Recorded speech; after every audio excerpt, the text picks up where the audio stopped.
मेरा नाम श्रीमती अनीता अनंत राजू गांगुर्डे। मैं नगर सेवक राजू गांगुर्डे की पत्नी हूँ।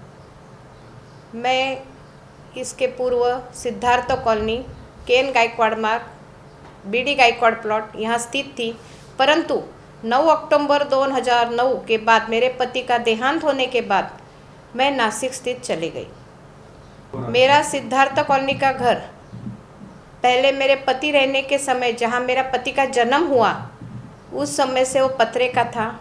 उसको डेमोलिश करके मेरे पति के साथ मेरी शादी होने के बाद वो घर मैंने खुद अपने बलबूते पे बनाया है।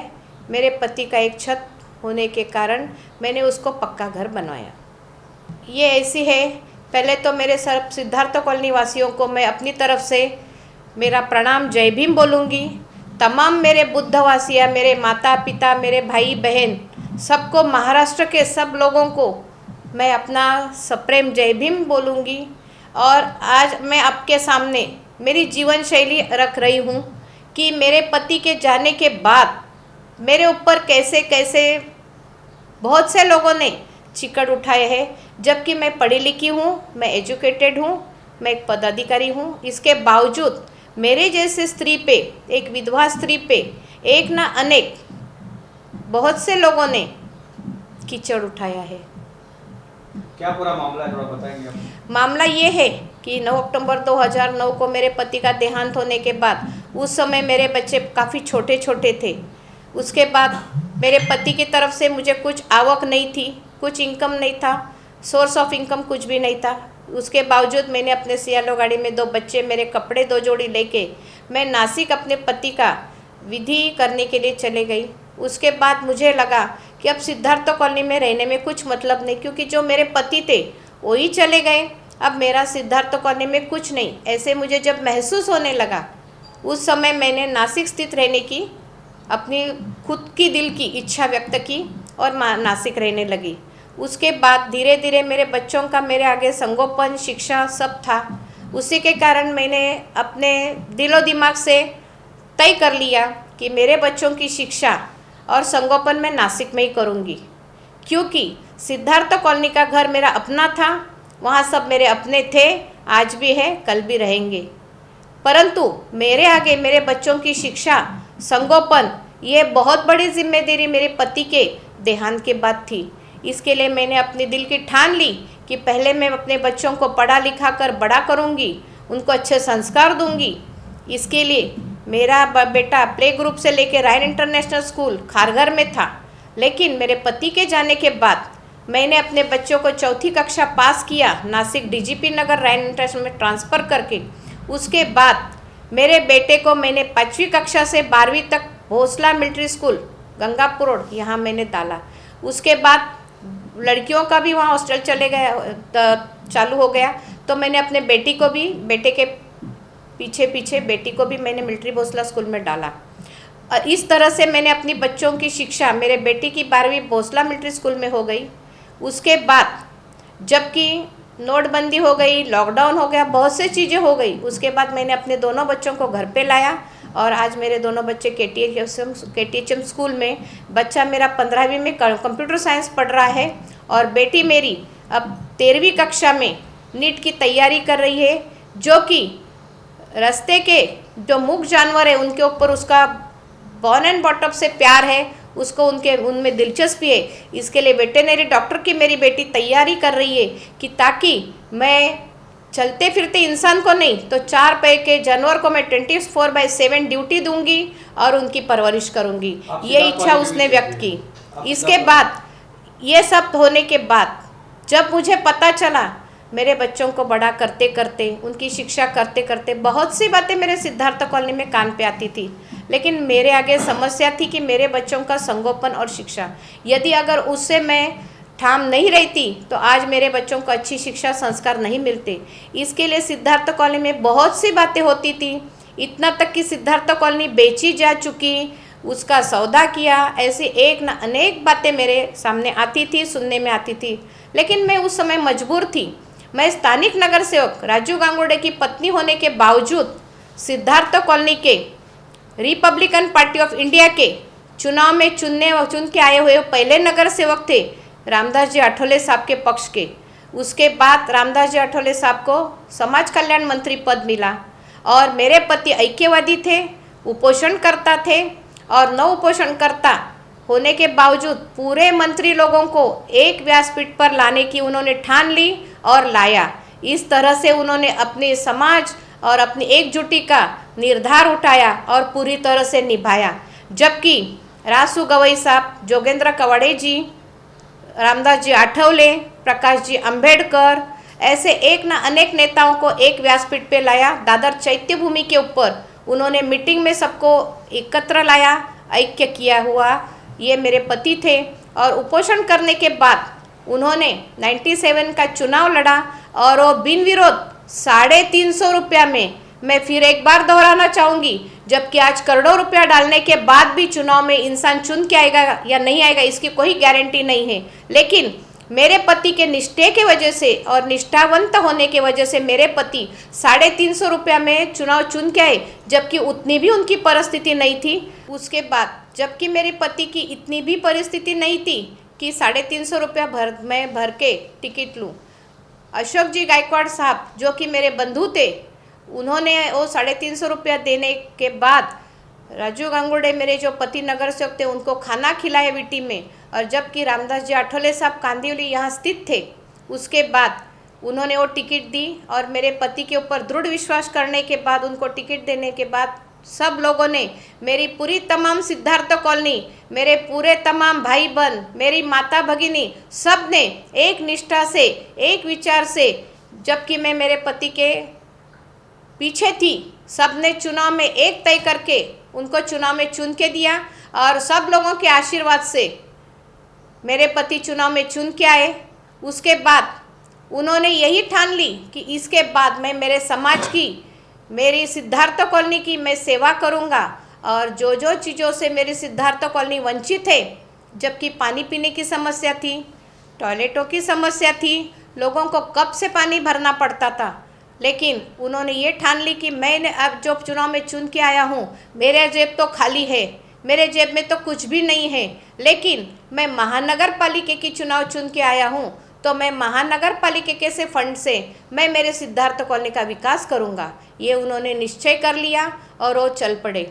उसके बाद सिद्धार्थ कॉलोनी में 18 लाख की पाइपलाइन उन्होंने डाली फंड में से, जबकि एक ही रुपया किसी से उन्होंने चंदा लिया नहीं, दलाली ली नहीं, ना कोई किसी से टक्केवारी ली। उसके बाद चेंबूर सिद्धार्थ कॉलोनी में कभी भी रास्ता बनाया गया नहीं था।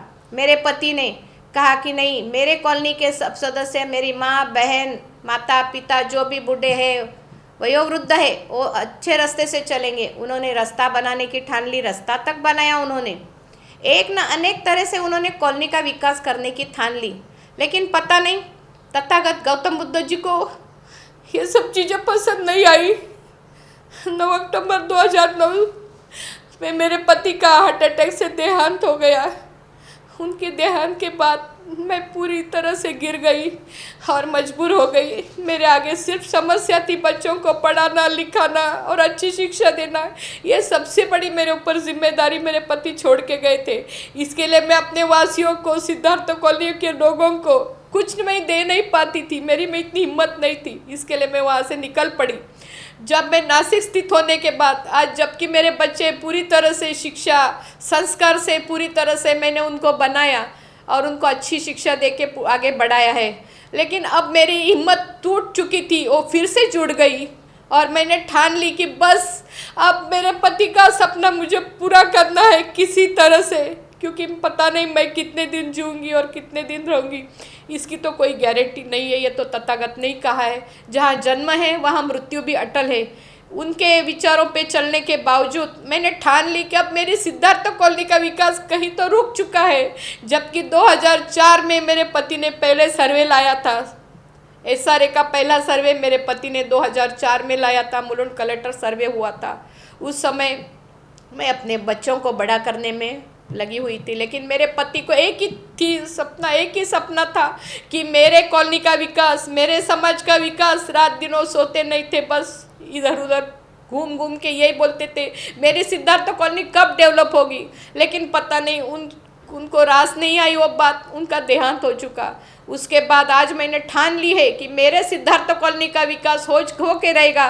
जैसे मेरे बच्चों की जिम्मेदारी थी, तो मेरे जाने से पहले मेरी आखिरी जिम्मेदारी यही है कि मेरे सिद्धार्थ कॉलोनी का विकास होना चाहिए।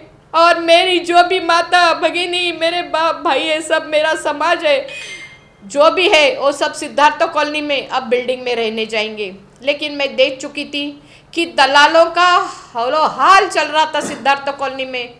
लोगों ने नाना तरह के बिल्डर लाए, नाना तरह के लोगों को भैलाया, फुसलाया, और इस तरह से सिद्धार्थ कॉलोनी का तो विकास आज तक नहीं हुआ है।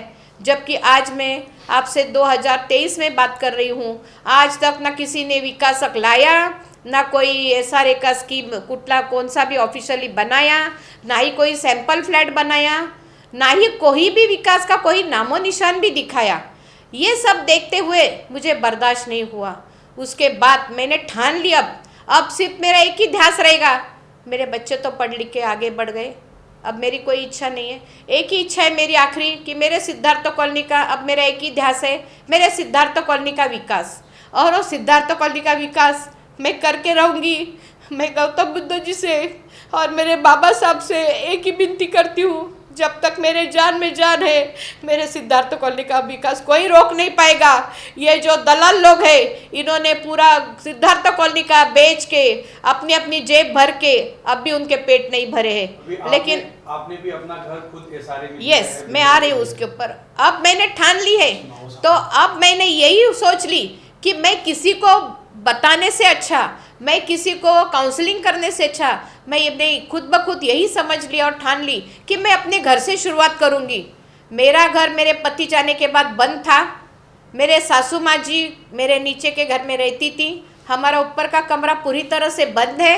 12-13 साल हो गए, मैंने कभी भी वहाँ कदम नहीं रखा। मेरे पति के जाने के बाद मैंने वहाँ रहना नहीं सोचा और मुझे दिल भी नहीं था। लेकिन मेरी सासू माँ जब तक जिंदा है, मैं उस घर को कुछ भी धक्का नहीं लगूंगी, ये भी मैंने ठान ली थी। क्योंकि मेरी पति की माँ मेरी माँ थी, क्योंकि आज मैं भी एक माँ हूँ। माँ का क्या है ये मैं जानती हूँ, माँ का रिश्ता, माँ का नाता क्या है ये मैंने खुद ब खुद आजमा लिया है। उसके नाते मैंने कभी भी वो घर के लिए कुछ गलत सोचा नहीं है। वो स्थिति में मेरी सासू माँ रहती थी, लेकिन दुर्भाग्य से तथागत के जो रास्ते से चलते हुए लोगों ने यही मालूम है कि जन्म है तो मृत्यु है। उसके बाद 17 अगस्त के दिन सुबह 6 बजे मेरी सासू माँ का भी देहांत हो गया। उनकी अपनी बेटी के घर, जो उनकी बेटी है आशा भोसले, जवाई के घर उन्होंने अपनी आखिरी सांस ली और उनका देहांत हो गया। उसके बाद 7 महीने मैंने अपने आप को सब तरह से तैयार करते हुए भी मैंने कदम उठाया नहीं, क्योंकि कोई प्रोटोकॉल है, कोई हमारी जो बड़े बूढ़े लोग हैं उनके बारे में हमारा कुछ तो निर्भर है, हमारी मानसिकता है। मैंने 7 महीने मेरी सासू माँ जाने के बाद कोई भी कदम नहीं उठाया। लेकिन अब मुझे ये सब बर्दाश्त नहीं हो रहा है, तो मैंने कदम उठाया। और जो मेरा खुद का घर है, जो पति के जाने के बाद 2004 का पहले सर्वे आया, उसके स्थित मेरे सासू माँ ने अपने बेटे को पूरी तरह से पावर ऑफ अटर्नी दी हुई है।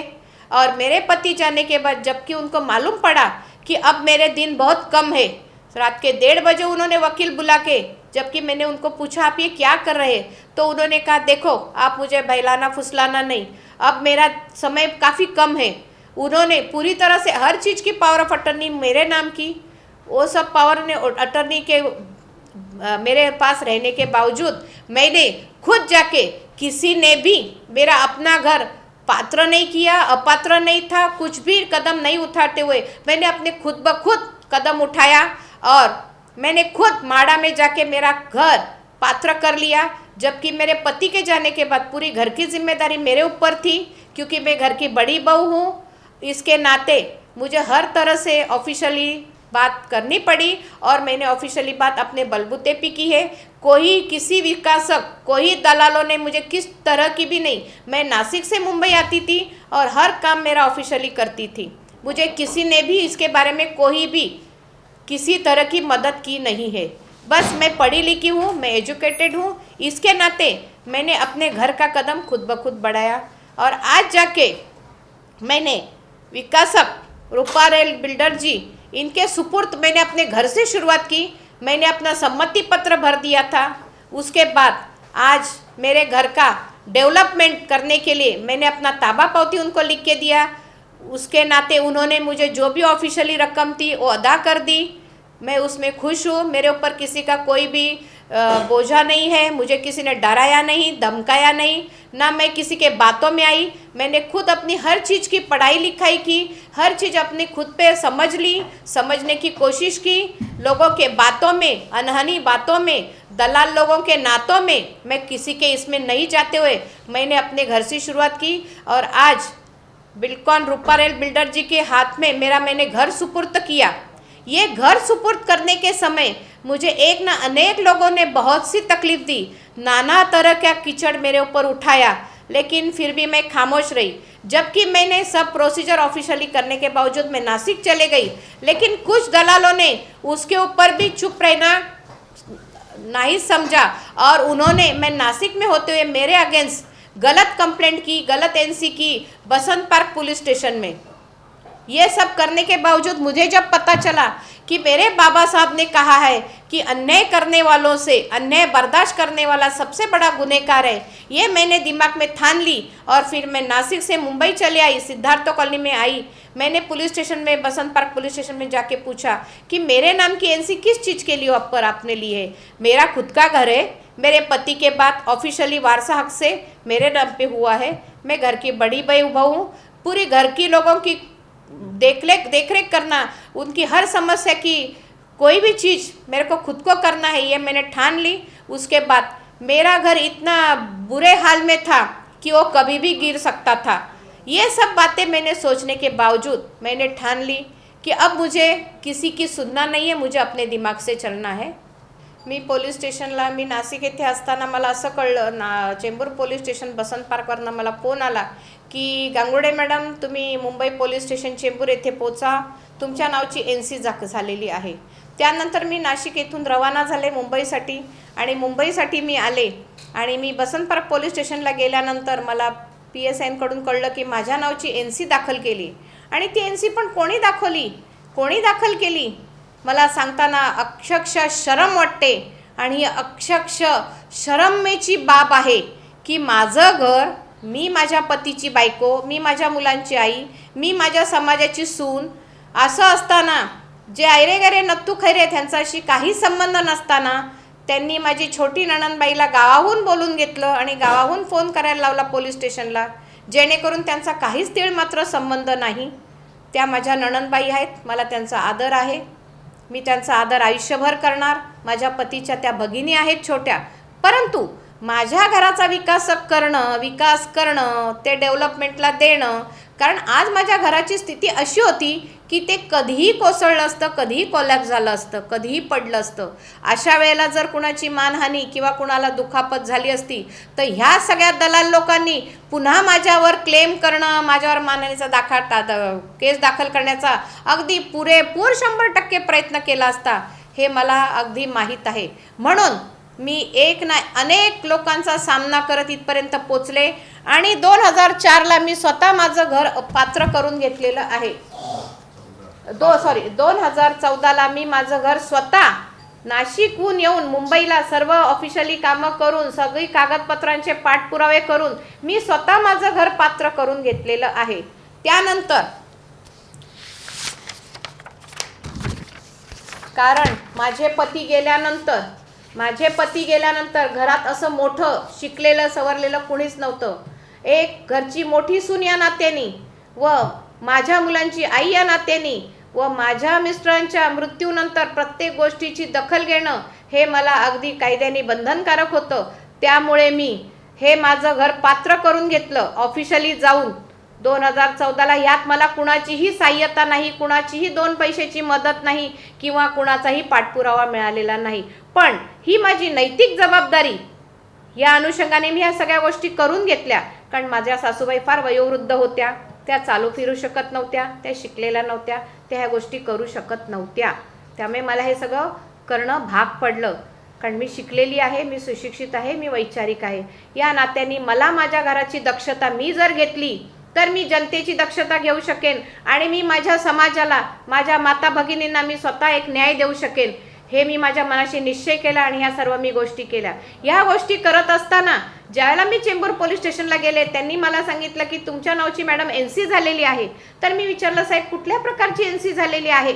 आणि असं असताना चेंबूर पोलीस स्टेशननी माझा कुठलाही सल्ला मशवरा न घेता, माझी कुठलीही विचारणा न करता, अगदी या लोकांची NC अगदी जसे काय हे चेंबूर पोलीस स्टेशनचे जावाईच आहेत, हे मी काही सांगू शकत नाही, पण मला आता असं वाटू लागलेलं आहे की हे चेंबूर पोलीस स्टेशनचे जावाई झालेले आहेत.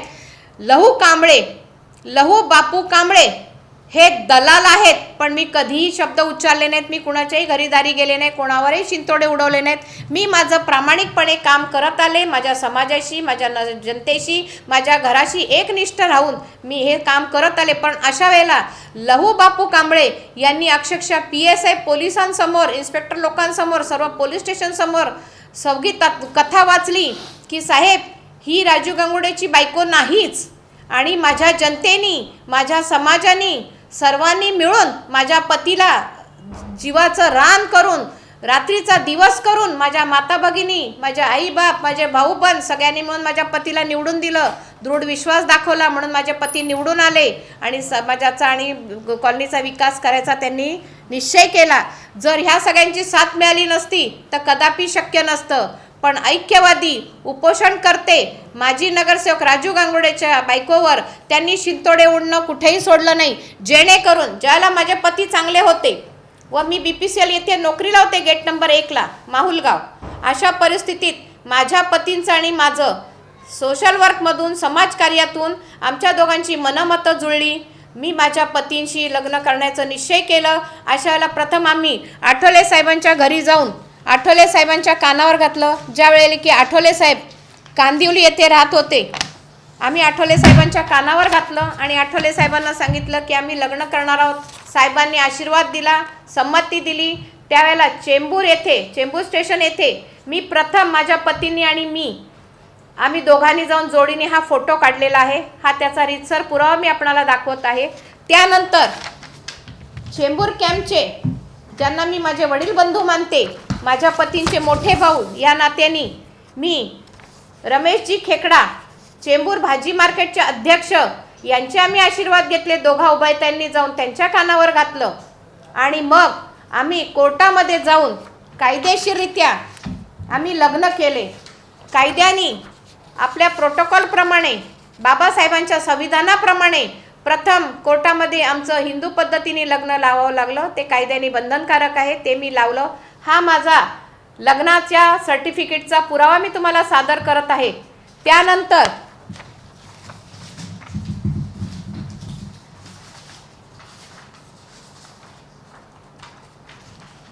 हे माझे लग्नाचे फोटो, जे की बांद्रा कोर्टामध्ये जज साहेबांसमोर पुरोहितांच्या साक्षीने आमचं लग्न झालेलं आहे. आमचं बौद्ध पद्धतीने लग्न झालं, त्यानंतर हिंदू पद्धतीने लग्न झालं. असं सर्व बाबी मी पुनश्च एकदा तुम्हाला सांगू इच्छिते की कायदेशीररित्या आम्ही सुज्ञान होतो, दोघंही नवरा बायको. माझे पती शिकले सवरले होते, वैचारिक होते. आम्ही ती पूर्ण विधी केलेली आहे. कायदेशीर मी त्यांची पत्नी झाले. त्यांची पत्नी झाल्यानंतर मी सिद्धार्थ कॉलनी येथे नांदावयास आले. मला नांदावयास आणणारे माझे मानलेले बंधू आठवले साहेबांचे बॉडीगार्ड, आठवले साहेबांचे संरक्षक होते, जे की भगत, ही व्यक्ती सगळी संपूर्ण सिद्धार्थ कॉलनी, पूर्ण महाराष्ट्र त्यांना भक्त्या नावाने ओळखायचा. ही व्यक्तीने मला जोगेश्वरी येथून माझ्या घरून मला नांदाव्यास आणले. दीपावलीचा दिवस होता, लक्ष्मीपूजनाचा दिवस होता. मला मानापानाने माझा पाठराखी म्हणून माझ्या भावाने मला सिद्धार्थ कॉलनी येथे आणले आणि मी अशी सिद्धार्थ कॉलनी येथे प्रवेश केला. माझ्या पतींच्या घरी कोर्टात लग्न केल्यानंतर कायदेशीररित्या मी त्यांच्या घरी प्रवेश केला. कारण या सगळ्या गोष्टी मला कराव्या लागल्या, कारण माझ्या पतींचा आग्रह होता की हे सगळं करत असताना आपण 50 लाख जरी खर्च केले, आपण डामाडौलात लग्न केले, वरात काढली, 50 लाख जरी खर्च केले तरी ते 50 लाख खर्च करून 50,000 जरी लोक जेवले तरी ते आज न उद्या निघून जातील. परंतु मी तुला स्वीकारलं. तुझ्या आयुष्याची, तुझ्या इज्जत आबरूची काळजी ह्या नात्याने आपल्याला कोर्टातच जायचे, कोर्टातच लग्न करायचे असा माझ्या पतीने आग्रह धरला. त्यामुळे आम्ही कुठलीही वरात न नाचवता, कुणालाही साक्षी ग्वाही न ठेवता आम्ही कोर्टात लग्न केलं की आज जेव्हा माझ्यावर वेळ अशी आली आहे त्यावेळेला मी आपणापुढे पुरावे सादर करू शकते आणि करू शकले. पण 50 लाख खर्च करून 50,000 जर वराती आले असते तर कुणीही माझ्या वतीने ग्वाही द्यायला झालं नसतं. मायबाप, मी आपणाला सांगू इच्छिते की मी कायदेशीरित्या सगळ्या बाबी पूर्ण केलेल्या असताना लहू बापू कांबळे असं त्यांचं म्हणणं आहे की मी लग्न केलंच नाही, जेणेकरून मी माझ्या पतींची बायको होण्या अगोदर मी एक उत्तम त्यांची मैत्रीण होती, मी एक उत्तम त्यांची सहचारिणी होती. आम्ही दोघांनी एकमेकाला 7 वर्ष समजून घेतलं, आचार विचार केले, सगळे विचार करून आम्ही गोवा इथे पिकनिकला निघालो. पिकनिकला निघाल्यानंतर माझे पती म्हणाले की आपण दोघांनी पिकनिकला नाही जायचं. म्हटलं का बरं? तर माझ्या पतीने मला आग्रह धरला की 1 लाख जाऊ देत, 2 लाख जाऊ देत, परंतु माझ्या समाजाचे, माझे काही कंठस्थ, जीवस्त, माझे कार्यकर्ते, माझे भाऊ यांना सुद्धा मला गोवा दाखवायचा आहे. तुला आणि मला गोवा बघायचा नाही आहे. जर तुला मला गोवा दाखवायचाच असेल तर माझ्या सर्व बंधूंना घेऊन चल. अशा परिस्थितीत मी चेंबूर नाका येथून या सर्वांना घेऊन गोव्याला माझ्या मिस्टरांच्या आग्रहस्थ गेले. मी जाताना 1.5 लाख रुपये माझ्या स्वतःशी बाळगून गेले. कुणाकडे 1ही रुपया नव्हता किंवा कुणाच्याही बायकांनी साधा भाजीपोळीचा डब्बासुद्धा दिला नव्हता. परंतु ह्यांचं सगळं मनमानी किंवा ह्यांच्या सगळ्या इच्छा पूर्ण करण्यासाठी आणि माझ्या मिस्टरांच्या आग्रहास्तव मी या सगळ्यांना पिकनिकला घेऊन गेले गोव्याला. अशा परिस्थितीत हे 22 जण असताना यांनी कधीही विचारलं नाही, त्यावेळेला लहू बापू कांबळे आमच्या सोबत होते. एकत्र राहणं, एकत्र ह्यांचं खाणं पिणं, ह्या सर्व पुरुषांमध्ये मी एकटी महिला होते आणि मी माझे पती होती. मला काही कोणाची करडर नव्हती, कारण माझे पती माझ्या पाठीशी होते आणि माझ्या पतींचा स्वभाव जो होता नितळ पाण्यासारखा होता. आज मी हे सगळं जी पावलं उचलली, माझा समाज, माझी नातीगोती, माझे सगळे घरच्यांना मी डावलून माझ्या पतींबरोबर लग्न केलं आणि माझ्या पतींनीही जेव्हा मला पारखली तेव्हा त्यांच्या लक्षात आलं की मी आज आहे, उद्या मी नसली तरीही माझी पत्नी या नात्याने माझ्या समाजाची, माझ्या नातेवाईकांची, माझ्या घरच्यांची काळजी घेऊ शकते. हे जेव्हा त्यांच्या लक्षात आलं तेव्हा त्यांनी पूर्णतः लग्नाची इच्छा दाखवली आणि लग्न केलं. त्या दरम्यान लहू बापू कांबळे हे आमच्याबरोबर पिकनिकला होते. तर माझी एक त्यांना विनंती आहे, बंधू, माझा तुम्हाला मानाचा जय भीम. आपण त्यावेळेला आग्रहस्थ का विचारलं नाही की राजू आपण 22 जण आहोत, परंतु ही स्त्री कोण आहे? तुझी बहीण आहे, मैत्रीण आहे, ठेवलेली बाई आहे का लग्नाची बायको आहे? त्यावेळेला ह्यांना जमलं नाही विचारायला. विचारायचं होतं, त्यांना अधिकार आहे. लोकशाहीप्रमाणे प्रत्येकाला जगण्याचा, प्रत्येक प्रश्न विचारायचा, प्रत्येकाला लोकशाही या नात्याने ॲज अ ह्युमन राईट्स मानवाच्या अधिकाराप्रमाणे प्रत्येकाला अधिकार आहे. त्यांनी विचारायचं होतं, त्यांच्या प्रश्नाचं उत्तर त्याच वेळेला मिळालं असतं. परंतु हे अंधारात राहिल्यामुळे, लहू बापू कांबळे अंधारात राहिल्यामुळे आज ते एक ना एक अनेक स्टोरी बनवून सांगतायत की राजू गांगुर्डे ऐक्यवादी होता, आम्ही त्याला उपोषणमध्ये घडवून आणलं, आम्ही त्याला निवडून दिलं आणि त्याचं राहतं घर आहे. ही एक ऐतिहासिक वास्तू आहे, ऐतिहासिक वास्तू आहे आणि आम्ही ती घडवली आणि आम्ही ती बनवली. बंधू, माणसाला खोटं बोलण्याचा पण काहीतरी अर्थ असतो. खोटं बोलावं, पण पटेल असं बोलावं, पचेल असं खावं, असं माझी प्रत्येकाला विनंती आहे. मी पण एक मनुष्य आहे. जे माणूस तुमच्यासाठी फिरलं, खाल्लं, ते सगळं तुम्हाला वरतं आणि तुमच्यावरती ते आरोप पण हो, आज ते माझ्याबरोबर फिरले. मी सगळ्यांसाठी माझ्या मिस्टरांच्या आग्रहास्तव गोवा येथे 1.5 लाख रुपये खर्च केले. सगळ्यांना खाणं पिणं, त्यांच्या सर्व इच्छा फक्त माझ्या मिस्टरांच्या आग्रहास्तव मी पूर्ण केल्या. त्याला हे सगळे मजेत होते, मजा लुटत होते. माझे पती जाईपर्यंत माझ्या घरी येणं, मासे खाणं, खेकडे खाणं, डबे भरून देणं, यांच्या बायकांची बाळणपणं करणं, ह्यांच्या बायकांना फोन करणे. 52936336 हा माझा लँडलाईन नंबर होता सिद्धार्थ कॉलनीतला. 3-3 हजार रुपये लाईट बिल बंधू भगिनींनो मी भरायची. ह्यांना मैत्रिणींबरोबर फिरायला जायचं असेल तर मी पैसे द्यायची. ह्यांना लव्ह मॅरेज करून बायका करायच्या असतील तर सांगताना थोडीशी खंत वाटते आणि कुठेतरी सुखद आनंदही मिळतो की ह्यांनी बायका ठरल्या. त्या बायकांना चेंबूर नाक्याचे मुकेश ज्वेलर्स यांच्याकडून मंगळसूत्र आणणं, वाटीमणी आणणं, जोडवी आणणं, साड्या आणणं, ह्यांचा बस्ता बांधणं हे स्वतः जातीने मी लक्ष घालत होती. कारण हे माझी माणसं होती, माझे सगळे बंधू होते, हा माझा समाज होता, माझी नातीगोती होती आणि आयुष्यभर राहतील. परंतु लहू बापू कांबळे ह्यांच्यामध्ये थोडीशी सुद्धा माणुसकी शिल्लक नाही. त्यांना फक्त पैशाचा वेड लागलेला आहे. अशा परिस्थितीत बंधू भगिनींनो त्यांनी म्हणजे समाज, सिद्धार्थ कॉलनी ह्या सगळ्या गोष्टींचा त्यांना बऱ्यापैकी विसर पडलेला आहे. अशा परिस्थितीत त्यांनी पैसा दाबून आपल्या मुलाला वकील केला, जेणेकरून डॉक्टर घरचाच असावा. म्हणजे विलाज केला काय नाही केला काय कुणाच्या लक्षात येणार नाही.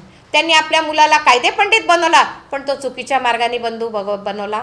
मुलाला शिक्षा नाही दिली आणि आज त्या मुलाला घडवलं, परंतु एक वडील या नात्याने त्याला कुठलेही शिक्षण संस्कार दिलेले नाहीत.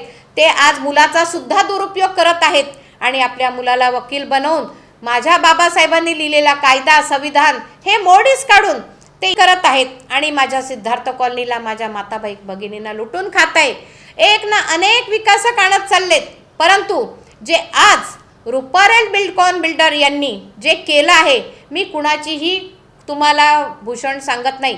प्रत्येक गोष्ट मी बिल्डकॉन रुपारेल बिल्डरची आजमावली, अनुभवली, मी अभ्यास केला. मी कुठच्याही त्यांच्या थातूर मातूर गोष्टीत आले नाही. मी त्यांचा कधी एक कप चहा पिले नाही. मी त्यांच्याकडून कोणती दिवाळी, दसरा, लाडू, पेढे, आयर मायर घेतला नाही. जे की अख्ख्या सिद्धार्थ कॉलनीने लाडू खाल्ले, पेढे खाल्ले, दिवाळी केली.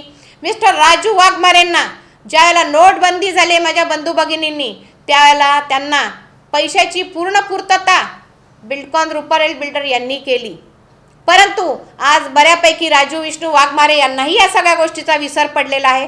म्हणजे मला काय सांगावं तुम्हाला कळत नाही, माझ्याकडे शब्द अपुरे आहेत यांच्याविषयी बोलण्यासाठी. त्यांनी एक ना एक रीतीने फक्त बंधू मला माफ करा, तुम्ही सर्व महाराष्ट्राची मी मनापासून माफी मागीन.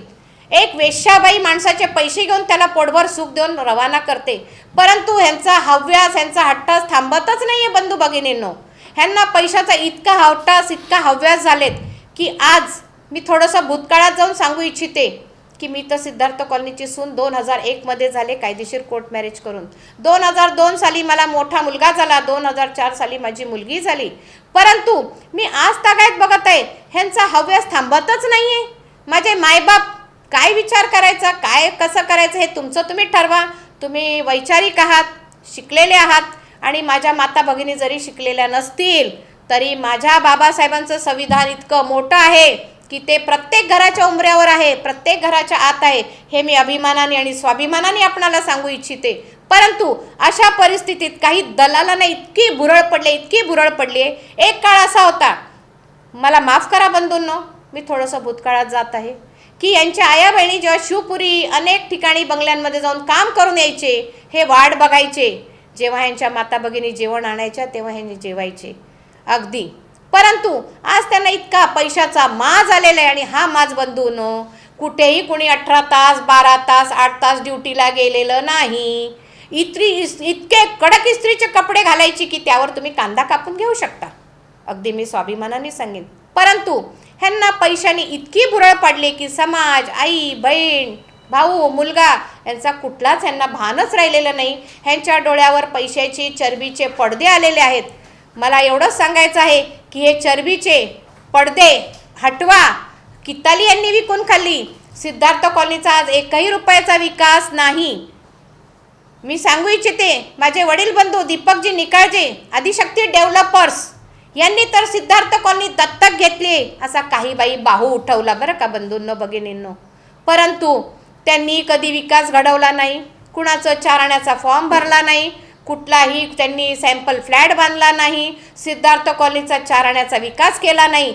जेणेकरून 9 ऑक्टोबर 2009 रोजी माझी पती गेल्यानंतर रामदासजी आठवले साहेबांनी दीपक निकाळजे यांना शब्द टाकला की दीपक, राजूचं इथे स्मारक झालं पाहिजे, कुठल्या तरी मुंबईच्या चेंबूरच्या रस्त्याला राजूचं नाव दिलं गेलं पाहिजे आणि ते त्यांनी मनापासून कबूलही केलं.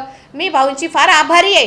परंतु कुठेतरी खंत वाटते आज तागायत 9 ऑक्टोबर 2009ला माझे पती गेल्यानंतर कुठेही बंधूंनो माझे वडील बंधू दीपक निकाळजे, जेणेकरून लक्ष्मी त्यांच्या उंबऱ्यावर येऊन झोपलेली आहे, त्यांना मान सन्मान आहे, माझ्या समाजाचे आहेत. हे सांगताना थोडंसं दुःख होतं आहे मला, पण मला अभिमानही वाटतो. ते माझ्या समाजाचे माझे वडील बंधू आहेत. परंतु माझ्या माता भगिनींनो, माझ्या बंधू भावांनो, कुठेही काही दिसलं नाही ना. हे कसे काय एवढे आंधळे झालेत. आज तागायत कधी माझ्या मिस्टरांचा कुठेही कटआउट लागला नाही. 9 ऑक्टोबर 2009ला कधी कोणी 10 रुपयाचा हार घातला नाही किंवा त्यांच्या आठवणीही केल्या नाहीत. परंतु आज लहू बापू कांबळे म्हणतात की ही ऐतिहासिक वास्तू आहे, पोलीस स्टेशनला कामगार पकडून नेले, त्यांनी सांगितलं की हा ऐतिहासिक वस्तू तोडली नाही पाहिजे, तुटली नाही पाहिजे. ही बाई त्याची बायको नाही, हिचं लग्नच झालेलं नाही, हिचं आधी लग्न झालेलं आहे, हिचे 4 नवरे आहेत, हिचे 15-20 पोरं आहेत. त्यावर मी लव बापू कांबळेंना म्हटलं, PSI समोर होते, संपूर्ण चेंबूर पोलीस स्टेशन पाहत होतं, तुम्ही CCTV फुटेज पाहू शकता. मी प्रत्येक गोष्टीचा तुम्हाला पुरावा सादर करीन. साहेब, त्याचं माझ्या माता भगिनींनी, माझ्या बंधुभावांनी चिंतन मंथन तुम्ही करायचे. कारण तथागतांनी मुंगीलाही बुद्धी दिली आहे की तू मुंगी असून साखरेचं पोतं रिकामं करू शकतेस, आणि हत्तीलाही अक्कल दिलेली आहे की तू हत्ती असून पूर्ण लाकडाचा चुराचुरा करू शकतो. मी एवढंच तुम्हाला सांगू इच्छिते बंधू भगिनींनो, हा आता कुठेतरी आंधळेपणाचा पडदा काढा, ह्याचा पर्दाफाश करा. माझं ऐका किंवा नको ऐकू, हा तुमचा वैयक्तिक आणि वैचारिक विषय आहे. परंतु मला न्याय द्यायचा आहे, तो न्याय दिल्याशिवाय मी थांबणार नाही. परंतु लहू बापू कांबळे आपणास पुनश्च सांगू इच्छिते की पैसा कमवा, पण तो अशा रीतीने कमवा की सच्चापणाने, कुणाच्याकडे तरी कष्ट करा, काम करा, कुणाला तरी न्याय द्या, अवश्य पैसा कमवा. मी माझे पती गेल्यानंतर माझी 2 मुलं घेऊन मी सिद्धार्थ कॉलनीत अगदी बऱ्यापैकी जगू शकले असते. मटण फुकट मिळालं असतं, मच्छी फुकट, एक ना अनेक गोष्टी. मला संपूर्ण पाठिंबा तेव्हाही होता, आजही माझ्या समाजाच्या, माझ्या सिद्धार्थ कॉलनीच्या, माझ्या माता भगिनी, माझ्या भाऊबंधांचा आजही मला पाठिंबा आहे. वहिनी, तुम्हाला काय पाहिजे बोला. परंतु मी एक वैचारिक स्त्री आहे, व्यावहारिक स्त्री आहे. मी शिक्षणाने, माझ्या बाबासाहेबांनी लिहिलेल्या संविधानाने मी शिकले, संविधान वाचलं, मी मोठे झाले, मी कायद्याचा अभ्यास केला, आणि आज पतीनंतर मी माझी 2 मुलं उत्तम रीतीने वाढवली, वैचारिक पद्धतीने त्यांना संस्कार दिला. परंतु आता माझी एकच ध्यास, माझ्या सिद्धार्थ कॉलनीचा विकास. हे मी आपणास पुन्हा पुन्हा सांगू इच्छिते की लहू बापू कांबळे माझ्यासारख्या एवढ्या एज्युकेटेड वैचारिक स्त्रीवर चिखड उधळतात, तर सर्वसामान्यांचं काय हो. त्यांनी एक ना अनेक महिलांना फसवलं, तुला घर पात्र करून देतो, एवढे पैसे दे, अपात्रला मी पात्र करतो. म्हणजे जिथे कायद्यात बसतच नाही. काही प्रोटोकॉल आहेत बंधू, कायदा तुम्हालाही सारखा आहे, मलाही सारखा आहे. माझ्या बाबासाहेबाचा कायदा सर्वांना समान आहे. परंतु ह्यांना काही बुरळच पडलेली आहे.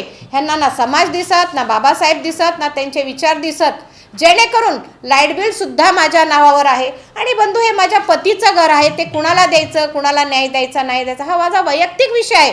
परंतु लहू बापू कांबळे वारंवार माझ्या घराची पूर्ण हमी भरून, जेणेकरून तेच माझे आता मला काही सांगता येत नाही, काही त्यांना माझ्यामध्ये इंटरेस्ट आहे का, असेल तर मी तयार आहे त्यांच्याशी लग्न करायला. बंधू, मला पण कोणीतरी साथी सोबती हवा. लहू बापू कांबळे, आपण माझे वर्गमित्र आहात आणि मी आपला आदर करते. परंतु जर आपली इच्छा असेल की माझ्यासारखी स्त्री तुमच्या आयुष्यात यावी, मी एनी टाईम एनीवेअर तयार आहे लहू बापू कांबळे. पण तुम्ही जनतेची, माझ्या समाजाची दिशाभूल करू नका.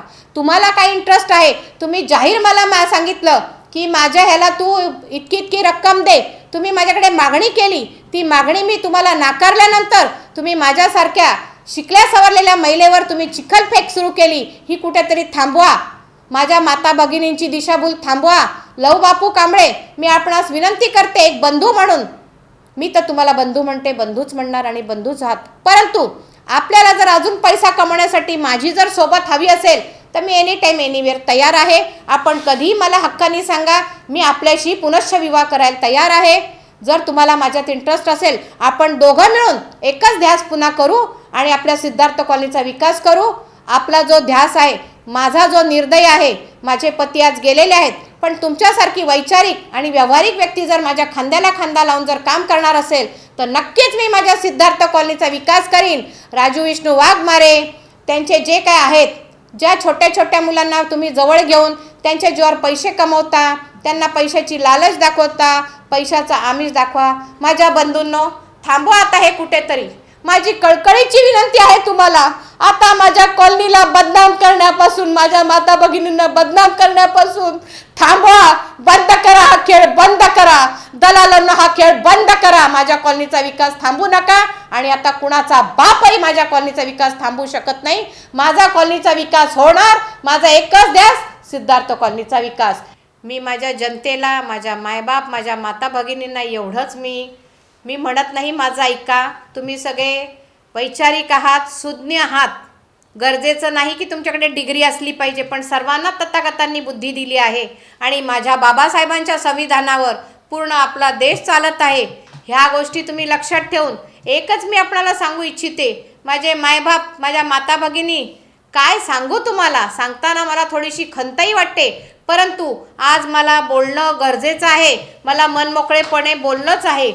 हे जे लहू बापू कांबळे आहेत, यांनी स्वतःची पत्नी, लग्नाची पत्नी असताना, आज मुलगा वकील असताना, ठीक आहे तुम्ही पैसे देऊन मुलाला वकील बनवलं, पण त्यांनी वकील नाही, मी सांगू इच्छिते, तुम्ही मुलाला म्होरक्या बनवलाय. आज तुम्हाला त्या मुलाला वकील बनवलं. दुसरी गोष्ट, तुमची पत्नी हयातीत असताना तिचीही दिशाभूल करताय आणि पुन्हा एका स्त्रीशी तुम्ही लगट करून विद्याबापू विद्याबापू गोतपागर, माझी बहीण, माझी मैत्रीण, माझी सहचरिणी, माझी तुला हात जोडून विनंती आहे, माझ्या भगिनी, जो व्यक्ती स्वतःच्या लग्नाच्या बायकोचा होऊ शकला नाही, माझ्या भगिनी, तो तुझा काय होणार? निव्वळ तो त्याची अय्याशी भागवायला, त्याचं पोट भरायला दलाल आणि त्याची रात्र चालवायला तुझ्यासारख्या भगिनीचा आधार घेत आहे. माझ्या भगिनी, सावध हो, मी पण एक स्त्री आहे, माझे पती होते, आज माझे पती हयातीत नाही, पण मी कुठल्याही पुरुषाच्या आहारी गेली नाही. आपल्याला पुरुषाची गरज नाही. लढवय्ये व्हा, बाबासाहेबांचं संविधान वाचा आणि या लव बापू कांबळेची जी तुझ्याविषयी दिशाभूल चाललेली आहे, त्याच्या पत्नीलाही मी सांगू इच्छिते की माझी बहिणी, माझी ताई, कुठेतरी सावर, हा तुझा नवरा ठीक आहे, तुझं पोट चालवतो, तुझ्या सगळ्या गरजा भागवतो, पण त्या चुकीच्या मार्गातून कष्ट करा. तुम्हाला काही अडचण असेल, तुम्ही माझ्याकडे या, मी खूप मोठी नाही, मी एक साधी कार्यकर्ती आहे, मला कार्यकर्ती राहू द्या. आणि नगरसेवक राजू गांगुर्डे यांची पत्नी या नात्याने प्रत्येकाचं काही अडचण असेल तर मी सामोरी जायला तयार आहे. मी तुम्हाला सांगू इच्छिते, काय सांगू मी तुम्हाला, सांगताना मला इतकं भयानक वाटते, पण आज मला माझा दिलखुलास, मन मोकळं करू द्या. खूप वर्षाचं तुंबलेलं आहे हो या मनामध्ये, परंतु मी म्हटलं माझे पती गेले, चाललंय, चालू द्या, माझे कोणीतरी मायबाप करतायत, विकास करतायत, परंतु मी आज एवढे वर्ष अभ्यास केला, विकासातून काहीच साध्य झालं नाही. हा बिल्डर येतो, तो बिल्डर येतो, ह्यांची घरं चालतात, नोटबंदीमध्ये यांच्या खात्यावर 6-6 लाख रुपये जातात, कोणी 7 कोटी घेतं, कोणी 7 दुकानाचे गाळे घेतं. अहो, समाजाचा विकास तिथंच थांबलाय ना. मी तुम्हाला एकच सांगू इच्छिते, हे लव बापू कांबळे पात्र घालायला अपात्र करणार, पात्राला अपात्र करणार. अहो, तुम्ही आहे कोण? कायदा प्रोटोकॉल काय आहे की नाही, ही सर्वस्व जबाबदारी म्हाडाची आहे आणि विकासकाची आहे. आणि ह्या विकासक म्हणजेच SRAचे खरे विकासक, अभ्यासू, प्रॅक्टिकली सगळ्यांना न्याय देणारे बिल्डकॉन, रुपारेल बिल्डर हेच आपल्या कॉलनीचा विकास करणार, हे तुम्ही अगदी निश्चित करा. आज माझा शब्द तुम्ही तुमच्या मनामध्ये, डोक्यामध्ये कोरून घ्या. इथून पुढे कुठलीही व्यक्ती विकास होणार नाही, विकास करणार नाही. जर असं काही यदा कदा घडलं तर मी तुमच्या समोर आत्मदहन करीन आणि मी आत्मदहन करून मी हे सांगीन की मी चुकले, माझं चुकलं. पण एक लक्षात ठेवा, ह्या सिद्धार्थ कॉलनीचा विकास फक्त बिल्डकॉन, रुपारेल बिल्डरच करणार. मी कुणाच्याही बळीस पडलेली नाही, कुणाच्याही भूलतापास आलेली नाही. किंवा थांबा 2 मिनटं, लिंक तोडू नका. किंवा मला कोणीही पाकिटं दिलेली नाही. मी स्त्री जरी असले कधी माझा मनगट पुरुषाचा आहे, मी 500 पुरुषाला भारी आहे, कारण माझ्या बाबाचं संविधान माझ्याजवळ आहे. माझ्या बापाचा संविधानाचा मी आज अभ्यास केलेला आहे, त्यामुळे मी कुणाच्याही भूलतापाला बळी पडू शकत नाही, नाही मी कुणाच्या आमिषाला बळी पडू शकत. परंतु हे जे दलाल आहेत, ज्यांनी सुळसुळाट केलेला आहे, त्यांनी माझ्या पतीलाही सेकंड इलेक्शनमध्ये, दुसऱ्या इलेक्शनमध्ये पाडण्याचा प्रयत्न केला, पण तथास्तु मला काही दुःख नाही. 2002च्या इलेक्शनमध्ये जेणेकरून आठवले साहेबांना ह्या सर्व गोष्टी माहिती असताना सुद्धा माझ्या पतीला इलेक्शनमध्ये पाडलं, तरी मला काही दुःख नाही. फक्त माझा एकच ध्यास आहे, माझ्या कॉलनीचा विकास झाला पाहिजे. आणि मी छाती ठोकपणे सांगते, मी माजी नगरसेवक राजू गांगुर्डे यांची पत्नी श्रीमती अनिता अनंत राजू गांगुर्डे, मी तुम्हाला छाती ठोकपणे सांगते, या कॉलनीचा विकास बिल्डकॉन बिल्डर रुपारेलच करणार आणि तेच करू शकतात. कायदेशीररित्या, कार्यशीलरित्या त्यांच्याकडे सर्व गोष्टींची मान्यता आहे, हे म्हणून मी तुम्हाला छाती ठोक सांगत आहे. बाकी ह्या भांडगुळांकडे काही एक नाही आहे. अनेक बिल्डर आले, पण ते बिल्डर कशाला आले तर मी तुम्हाला सांगू इच्छिते, ज्यावेळेला माझे पती नगरसेवक होते, मी आणि माझे पती माझ्या बिंबिसारच्या फ्लॅटवर होतो, हे आठवले साहेबांनाही माहीत आहे. वेळोवेळी सगळ्या खबरी असायच्या, राजू कुठे आहे, कुठे जातो, कुठे येतो, हे सगळं ज्ञात होतं आठवले साहेबांना सुद्धा. आम्ही वेळोवेळी अपडेट द्यायचो. माझे पती माझ्या फ्लॅटवर असताना बिंबिसार नगर गोरेगाव येथे फ्लॅट नंबर 201 अशा स्थितीत महिलांचे संडास भरलेत, त्याला नगरसेवक काय करणार? अहो, महिलांची संडास भरल्यानंतर BMCचं काम आहे. परंतु ही जी काय आहेत दलाल, त्यात लहूबापू कांबळे, रवी जयवंत गायकवाड असे काय नावं घेऊ बंधू भगिनींनो, की मला आज सांगताना म्हणजे काय सांगावं काय बोलावं मला कळत नाही. संपूर्ण महिलाच्या संडासाची घाण मी आज लाज सोडून सांगते. त्यांचे पॅड सगळं माझ्या पतींच्या दारामध्ये आणून टाकलं, जेणेकरून माझ्या पतींच्या आई त्या घरामध्ये राहत होत्या. ह्यांनी लाज बाळगली नाही, ह्यांनी शरम बाळगली नाही आणि ह्यांना RPIशी समाजाशी काही घेणं देणं होतं. ही बांडगुळं त्यावेळेला सगळी समाजवादी पार्टीमध्ये होते, समाजवादी पार्टीचे झेंडे मिरवत होते 7 नंबर गल्लीमध्ये. परंतु आज त्यांची पोटं तिथे कुठेतरी रिकामी झाली. मग त्यांना आता दिशाभूल झाल्यानंतर कळलं नाही, माझा समाज, माझे रामदासजी आठवले आणि माझी RPI म्हणून आज ते तिकडे वळलेले आहेत. हेही तुम्ही लक्षात घ्या बंधूंनो. दुसरी गोष्ट मी तुम्हाला एक सांगू इच्छिते की हे जे लहूबापू कांबळे आहेत त्यांना मी आज ओळखत नाही किंवा ते मला आज ओळखत नाही आहेत बंधू भगिनींनो. ज्या वेळेला मी माझ्या पतीची मैत्रीण होते, एक उत्तम मैत्रीण होते, आम्ही 7 वर्ष एकमेकांना अनुभवलं, अभ्यास केला, आम्हाला समजून घेतलं. त्यानंतर 2001ला मी कोर्टात जाऊन लग्न केलं. पण त्या दरम्यान माझ्या पतींच्या आग्रहास्तव जेव्हा मी गोवा येथे पिकनिकला घेऊन गेले त्यांचं मनोरंजन करण्यासाठी, त्यांना प्रथम गोवा बघण्यासाठी, माझे पती म्हणाले माझा समाज गोवा कधी पाहिला नाही. त्यावेळेला हे लहूबापू कांबळे यांना मी घेऊन गेलेली आहे गोव्याला. सर्व सोबत आहेत, ह्या सर्वांसोबत मी एकटी महिला होते. त्याला ह्या लहूबापू कांबळेंनी एन्जॉय केला. आणि आज कुठेतरी बंधू भगिनींनो माझ्या लक्षात येत आहे की हे दारू पिता पिता ह्यांच्या नजरा तेव्हापासून माझ्यावर होत्या, पण मी ह्यांच्या बळीस पडले नाही, यांच्या आमिषेला मी भुलले नाही. त्यामुळे आज लहूबापू कांबळेंच्या हारी मी गेले नाही. कुठेतरी त्यांना आजही माझ्यामध्ये इंटरेस्ट आहे, हे माझ्या लक्षात आलेलं आहे. हे पा, हे त्यावेळेला दारवा पित होते, बियर पित होते, मजा लुटत होते माझ्या पैशावर. पण आज लहूबापू कांबळेला कळले की बायको उपयोगाची नाही आणि मैत्रीण काय मला फायनान्स पुरवू शकत नाही, पण अनिता गांगुर्डे जर माझ्या आयुष्यात आली तर माझा आणखीन उद्धार होईल आणि माझी प्रगती होईल. त्यामुळे त्यांना इंटरेस्ट आहे. त्यांनी मला पैशाची मागणी केली की आमची काही संघटना आहे. मी म्हटलं मला काही तुमची संघटना माहीत नाही, मी कशाचे पैसे देऊ, माझ्याकडे काहीच नाही आहे. हां, विकासकांना मी माझं घर त्याला देऊ शकते, एवढंच माझ्या अखत्यारीत आहे, अधिकारात आहे.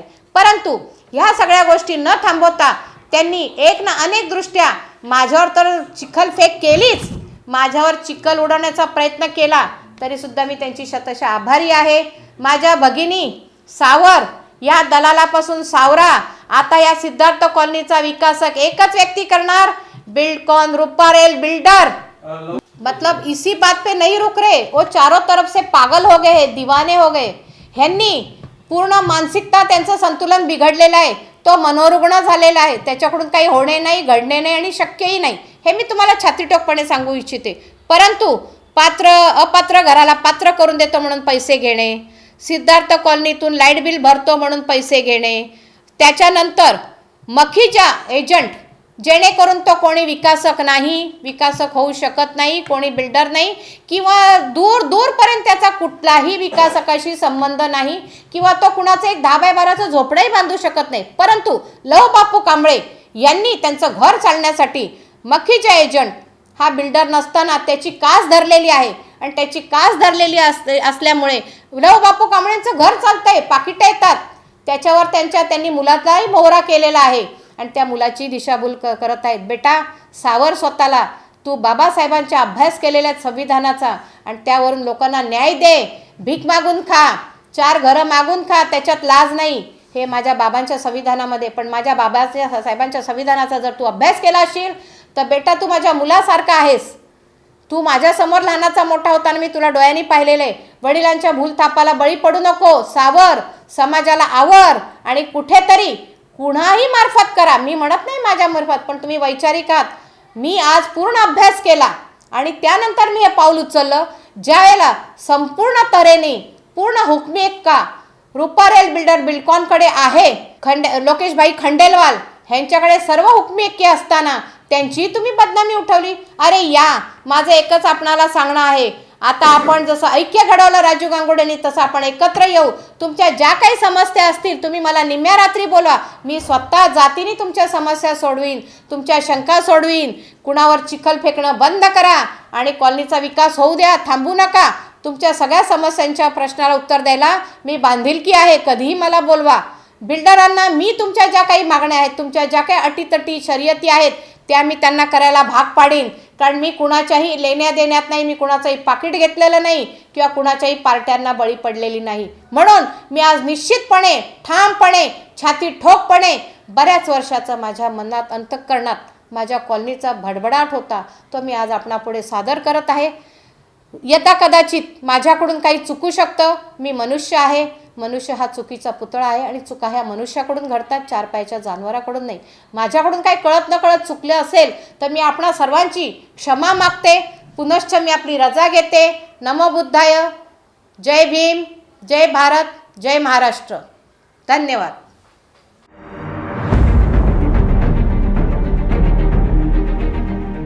माझी मुंबई माझं घर, किंग्स माय होम, सायन्स सोनापट्टी इथे सुरू आहे. सर्वसामान्यांच्या खिशाला परवडणारी घरे आजच बुक करा. आज नाही तर कधीच नाही. 41 लाखांपासून 64 लाखांपर्यंत सर्व करासहित.